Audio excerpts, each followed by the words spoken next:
The comedian George Carlin had an irreverent monologue which he called Stuff.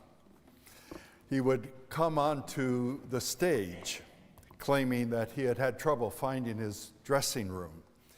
He needed his dressing room, he would say, because he needed a place to put his stuff. He would then go on saying, and I now quote from his monologue, "That's all I want. That's all you need in life is a little place for your stuff, you know? I can see it on your tables," as he looked out at the crowd. Everybody's got a little place for their stuff. This is my stuff, that's your stuff, that'll be his stuff over there. That's all you need in life, a little place for your stuff. That's all your house is, a place to keep your stuff. And if you didn't have so much stuff, you wouldn't need a house. You could just walk around all the time. A house, he concludes, is just a pile of stuff with a cover on it. In our gospel lesson this morning is a story about a certain farmer's stuff. Unlike most farmers of today, this ancient farmer was very wealthy, and he needed bigger barns to hold his stuff. But before we delve into this story any further, I want to talk about us, the good folks of Sanbornton, the good folks of the U.S. of A. You may have noticed that when I offer the pastoral prayer, I always begin by thanking God for the circumstances of our lives, for the privilege of living in a beautiful and prosperous land, for life and health, for joy given and love received. The Book of Common Prayer somewhat more eloquently expresses this sentiment in a prayer called the Great Thanksgiving, a portion of which reads, and I quote, "Almighty God, Father of all mercies, we, your unworthy servants, give you humble thanks for all your goodness and loving kindness to us and to all whom you have made. We bless you for our creation, preservation, and all the blessings of life." And the prayer continues. And it's a beautiful prayer of gratitude, and I sense that you too are grateful for your life, for your circumstance, for your blessings. Our gratitude may be enhanced because we live in a time of a 24-hour news cycle, which brings into our living rooms and our kitchens the sights and sounds of war, almost as the war is underway. It is a time when we can clearly see the faces and hear the voices of those dying of starvation in Gaza. We can feel the despair of parents desperately seeking for children in the aftermath of a flood. We are stunned by what we see, by the gravity of their circumstances. And I don't know about you, but it creates within me a deep sense of gratitude for the circumstances of my life and for the land into which I have been born. And we may wonder at times, how was it that we were born into this land of security and blessing? Was it our own doing? What was it that prevented us from being born into a war-ravaged country like Haiti, or famine-ravaged land like Somalia, or born to a mother infected with AIDS, or into a home where there was no food for the youngest child? It was not our merit. It was not our worthiness.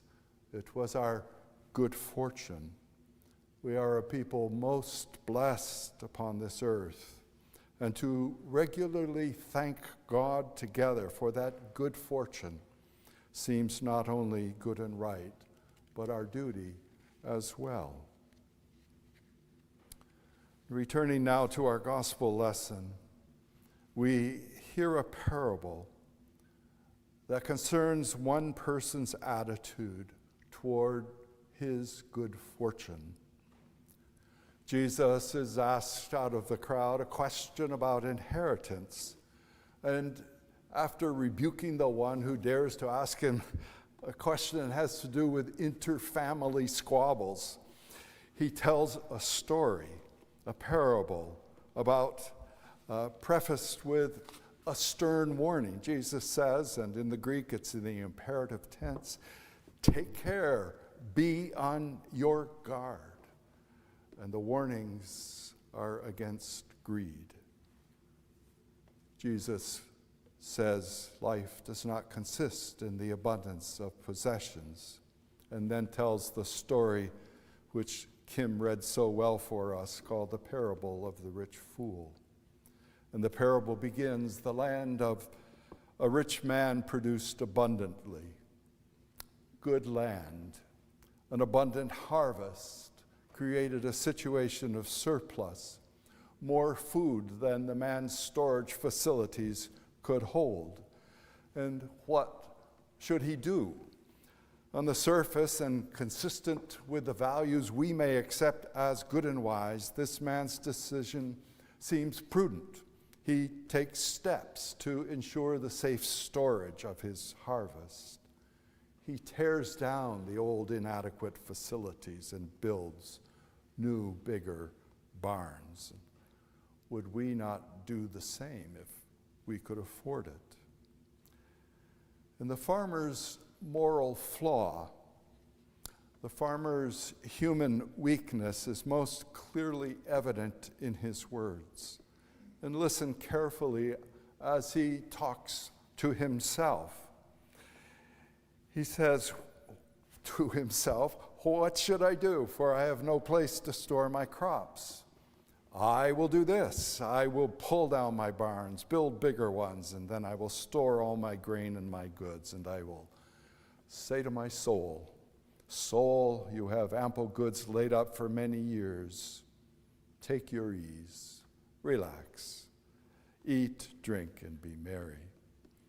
Professor Gail O'Day pinpoints the man's problem. The man knows only one word, I. Everything he says is in the first person singular. What shall I do? I have nowhere to store my crops. I will do this. I will tear down my barns. I will build. I will store my grain, my goods, my soul. Only one voice is heard in these verses, and that's the rich farmer's own voice. And there's only one voice that the rich farmer is willing to listen to, and that is his own. The man thinks of himself, speaks to himself. He is wealthy, and his wealth means he needs only one, but needs no one but himself. In short, he hoards his wealth. But might not we be tempted to do the same? Some years ago, an idea for a children's sermon was offered by Church World Service in advance of our annual crop walk to illustrate the problems associated with the West's hoarding of food. In this children's story, 20 or so children would be asked to come to the front of the church. Then the children would be divided into smaller subgroups based upon the population of the continents. So Africa and Asia would have a large number of children. North America and Europe, not so much. In South America, somewhere in between. And then we had at that time boxes of little plastic loaves of bread, which were used for taking up the offering. We would take 100 of these little plastic loaves and start dividing them among the children based not on population, but based on consumption. And so over here would be, let's say, 4 children representing North America. Over there would be 35 children representing Asia. The children over here would end up with about 60 of these little loaves. The children in Africa and Asia might have 3 or 4 to share among themselves. And this was the distribution based on consumption. And the children over here with all of these loaves would laugh as they tried to hang on to them. They would often drop out of their arms, they had so many. The children over there would be wondering, what's going on? And sometimes you'd even see a tear in their eyes because they didn't have any of the many loaves that I had shared. It was a dramatic and effective representation of one of our world's greatest problems, and that is the unjust distribution of food and housing and medical care. The hoarding, we might say, of the West, of the essential things for life. And in the language of our parable, the West builds bigger barns while the rest of the world goes hungry. And we are living in a time when the building of bigger barns and letting the hungry live with what some would say is their well-deserved hunger is being codified into law. Sometime in the decade of the 80s, under the guise of trickle-down economics, the financial burdens of the government and all of the many things that government do was gradually shifted away from the wealthiest of our inhabitants onto the middle income and the lower income wage earners. And lately, we've seen a more egregious demonstration of this building bigger barns philosophy as vital support programs for the most vulnerable here and across the world have been curtailed, in some cases ended, all so that those with the bigger barns will have the resources to build even bigger barns. And our rich farmer in Jesus' parable seems to act out of traditional wisdom of those who enjoy abundance. He will build bigger barns. No mention is made of a food pantry for the poorest of the region, and there were many poor in his time, to be sure. Unlike Zacchaeus, whose conversion to faith is accompanied by a commitment to share his unfairly earned wealth among the poorest of his people, this man expresses no concern, to meet no concern except his own. Bigger barns are the solution to surplus, he thinks, and so builds his bigger barns and congratulates his soul. And I love this language. Soul, soul, you have ample goods stored up for many years. Take your ease, eat, drink, and be merry. The old man, we might say, in his soul, have it made. What a fool, Jesus says. And God's judgment is rendered. And that judgment is rooted in one of the earliest principles taught to Israel, a principle first learned as they entered into what they called their promised land. Joshua the prophet warned them, take care that you do not forget the Lord your God. When you've eaten your fill and have built fine houses and lived in them, and when your herds and flocks have multiplied, your silver and gold is multiplied, and all you have is multiplied, then do not exalt yourself, forgetting the Lord your God, who brought you out of the land of Egypt, out of the house of slavery. But like so many, once the land was possessed and the goods multiplied, the settlers quickly forgot that their good things had come from God and a portion ought to be returned to God. What a fool, Jesus says, for this farmer who thought he could live out his carefully planned retirement in abundance. His years will be considerably shortened. Death, the parable says, will happen that night. And the things you've prepared, Jesus rhetorically asks, the things you prepared, whose will they be? It was not uncommon a few years ago to see bumper stickers that read, and I quote, "He who dies with the most toys wins." You may have seen that. A refreshing variation upon that theme was spotted more recently on a license plate frame on a Ferrari of all things that read like this: "He who dies with the most toys is dead."